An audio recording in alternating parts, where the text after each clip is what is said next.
এই যে আমাদের সংস্কৃতির মধ্যে একটা আনিকান্তবাদের বক্তব্য লেখা আছে যে সবার বক্তব্য আমাদেরকে শুনতে হবে, তখনই কাজ পূর্ণ হবে। তো যখনই উনি কাজ পূর্ণের কথা বলতেন, মানুষের চিন্তা হতো যে হ্যাঁ উনি সময়ের মধ্যে কাজ শেষ করতে পেরেছেন, কিন্তু উনি সঙ্গে সঙ্গে বলতেন কাজ পূর্ণ তখনই হবে যখন আপনার বিপক্ষে যারা আছে, বিরোধী যারা আছে, তাদের কথা শুনে আপনি কাজটা শেষ করবেন।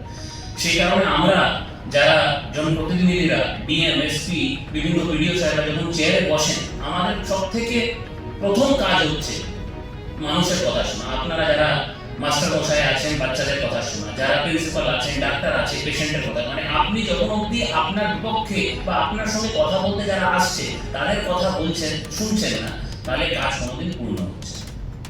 উনি বেশিরভাগ সময় বলতেন কি রাষ্ট্রবাদ মানে রাষ্ট্রকে প্রেম করো।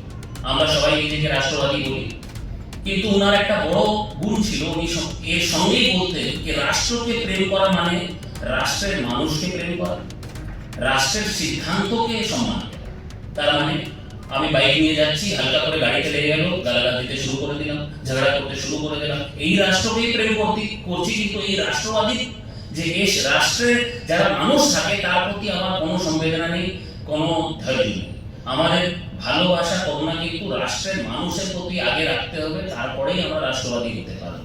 আপনি রাষ্ট্রের সিদ্ধান্তের কথা যদি বলেন, নিজের বাড়ি পরিষ্কার করে আবর্জনাটা বাড়ির বাইরে ফেলেছি, যেখানে যেখানে থুতু ফেলেছি, প্লাস্টিক ব্যবহার করছি, রাষ্ট্রের সিদ্ধান্তকে আমরা এসব করবো না, কিন্তু তারপরেও আমরা কিন্তু এই সিদ্ধান্তগুলো মানি না, আর তারপরেও নিজেকে রাষ্ট্রবাদী। ওনার সবসময় এই বক্তব্য ছিল যদি রাষ্ট্রবাদী নিজেকে বলতে হয়, রাষ্ট্রকে প্রেম করতে হয়, তাহলে রাষ্ট্রের মানুষকে প্রেম করতে হবে, রাষ্ট্রের সিদ্ধান্তকে সম্মান জানাতে হবে। 3 নম্বর উনি বলতেন সামাজিক সুরক্ষা সব থেকে গুরুত্বপূর্ণ জিনিস। সামাজিক সুরক্ষা মানেই যে লোককে কিছু পাইয়ে দেওয়া তা। ওনার বক্তব্য সবসময় থাকতো আপনি সমান সুযোগ যদি মানুষকে করে দেন, তাহলেই কিন্তু আপনি সামাজিক সুরক্ষা করতে পারেন। সমান সুযোগের মানে অনেক সময় আমার মনে হয় আমি খুব বুদ্ধিমান মানুষ, একটা পরীক্ষা দিয়ে ডিএম হয়ে গেলাম। অনেকজনের এখানে মনে হচ্ছে যারা ডাক্তার, ইঞ্জিনিয়ার আছেন তারা খুব বুদ্ধিমান, খুব মেরিটোরিয়াস, সেই কারণে আজকে এখানে বসে আছে, কিন্তু আমি বা আপনারা এখানে বসে আছেন এই সুযোগের। আমরা ভালো টিচার পেয়েছি, ভালো মা বাবা পেয়েছি, যারা আমাদেরকে পড়িয়েছে, সুযোগ দিয়েছে, ওদের কাছে ধন ছিল, আমাদেরকে ভালো স্কুলে পাঠিয়েছে। এই সুযোগের জন্য আমি এখানে দাঁড়িয়ে আছি। যদি অন্য কোনো বাচ্চা এই সুযোগটা পেত, হয়তো ও এখানে দাঁড়িয়ে থাকতো। এই যে সুযোগ পাইয়ে দেওয়া মানুষকে, এটা কিন্তু ওনার সব থেকে বড় গুরুত্বপূর্ণ বক্তব্যের মধ্যে পড়ে।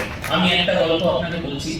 আমি এসডিও ছিলাম একটা এলাকা যেখানে চা বাগান আছে। রাত্রি খবর পেলাম যে একটা মেয়ে পাচার হচ্ছে। 2টোর সময় আমরা অফিসে ছুটলাম, পৌঁছলাম, মেয়েকে কোনোভাবে শিলিগুড়ি থেকে উদ্ধার করে আমরা নিয়ে এলাম। মেয়ে সামনে বসে আছে। এবার আমার ইচ্ছা যে ও আমার প্রশংসা করবে, কেন আমি ওর জন্য খুব উপকারের কাজ করেছি।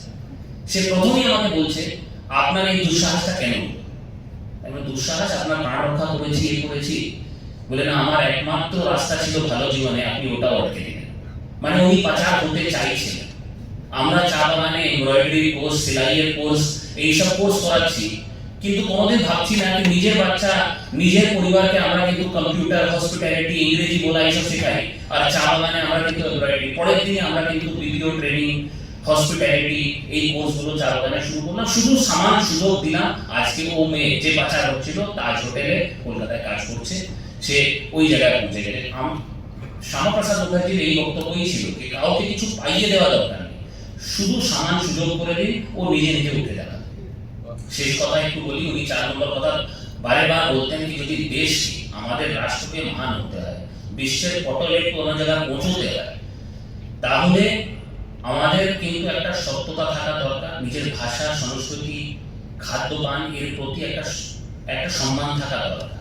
এই যে সফট পাওয়ারের কথা আমরা দেশের বলি, এই যে যোগ, খাওয়া দাওয়া, আমাদের গান, আমাদের নাট্য, এই যে সারা দেশে একটা প্রভাব ছাড়ে, এটা হচ্ছে সত্যিকারী পাওয়ার, যেটাকে আমরা সফট পাওয়ার বলি। উনি এটা বলতেন যে যদি কোনো দেশের নিজের মধ্যেই সত্যতা না থাকে, সে আর বিশ্বে গুরু বা বিশ্বে বাসুদেব কুটুম্বকম, যেটা আমরা বলি, রবীন্দ্রনাথ ঠাকুর বলতেন গ্লোবাল ভিলেজ, এই কোনোদিনই হবে না।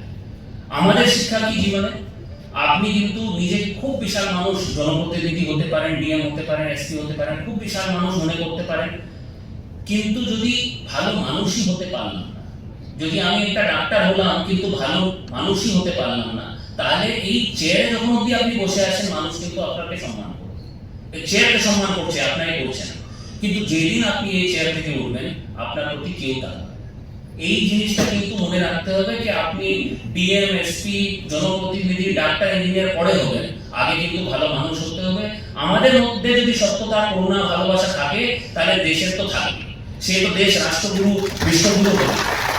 সেই প্রচেষ্টা আমাদেরকে রাখতে হবে। আমি বেশি আর আমার বক্তব্য দীর্ঘায়ী করবো না, কারণ অনেক বিশিষ্ট বক্তারা আছে যারা আপনাদের মার্গদর্শন করবেন, ওনার জীবনী থেকে ভালো ভালো জিনিস আপনাদেরকে বলবেন। শুধু এইটুকু আপনাকে অনুরোধ, একটু প্রতিজ্ঞা করা, এই ফুল দিয়ে বাড়ি গিয়ে আবার ঘুমিয়ে পড়া, পরের বছরে অপেক্ষা করা না করে যদি 3-4টে জিনিসও আমরা যদি জীবনে ওনার জীবনী থেকে শিক্ষা নিয়ে পালন করতে পারি, উনি আজকে যেখানেই থাকবেন আমাদের প্রতি খুব খুশি থাকবেন, দেখে ওনার খুব ভালো লাগবে যে হ্যাঁ আমরা ওনাদের কথা শুনছি। অসংখ্য ধন্যবাদ আপনারা এই